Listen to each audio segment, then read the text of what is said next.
Hello, I'm Dominic Walker and I'm with Alison Parry. Alison is a partner at JMW's Manchester office and specialises in contentious probate. Hello, Alison.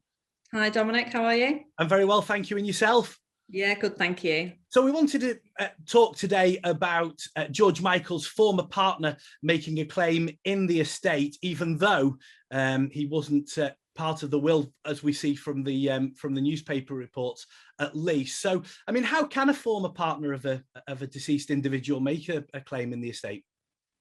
Yeah, so there are some ways in which they can. So there is an act, the Inheritance Act, which protects certain categories of people and helps them to bring a claim if they've been excluded from someone's will or if they've been left out by virtue of an intestacy.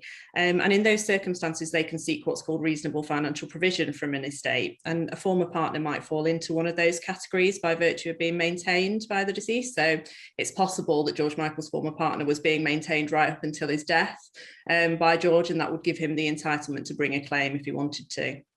And you mentioned being maintained, so it's not necessarily that somebody's in the will that they can still make a claim. No, not at all. They don't necessarily have to be in the will. I mean, some might say that you should be able to leave your estate to absolutely whoever you would want to. And 9 times out of 10, you would hope that's right, and people can go on and do that. But if someone's been maintained, then they might be able to bring a claim in the estate. And there are certain other categories of person as well who might be able to come into the mix and bring a claim. And one of the very common ones we come up against now is perhaps a child who somebody might want to exclude. And I think you and I would probably say if they want to exclude that person, for example, if there's been a long period of estrangement, then they should be entitled to. It's not always the case if that child is within a certain category and might be in particular financial need. In those circumstances, they can bring a claim. And we are going off newspaper reports. So if somebody was to come to you with a similar situation to George Michael's former partner, what would you be advising? Yeah, I mean, I think what we do is sort of initial fact-finding exercise, really. And we go, I mean, it's quite meaty, my job. We go into all the history of the relationship, which would obviously be interesting in a scenario like that.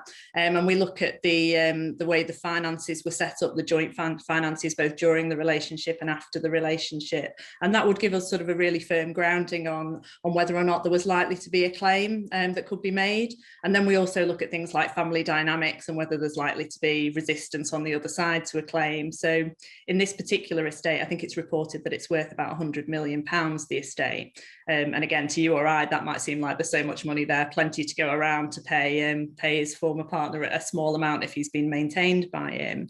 But you do often get sort of quite resistance on the other side. And I think some of the newspaper articles have said that George Michael's sisters and dad were quite reluctant to allow Kenny to have something out of the estate in this particular scenario.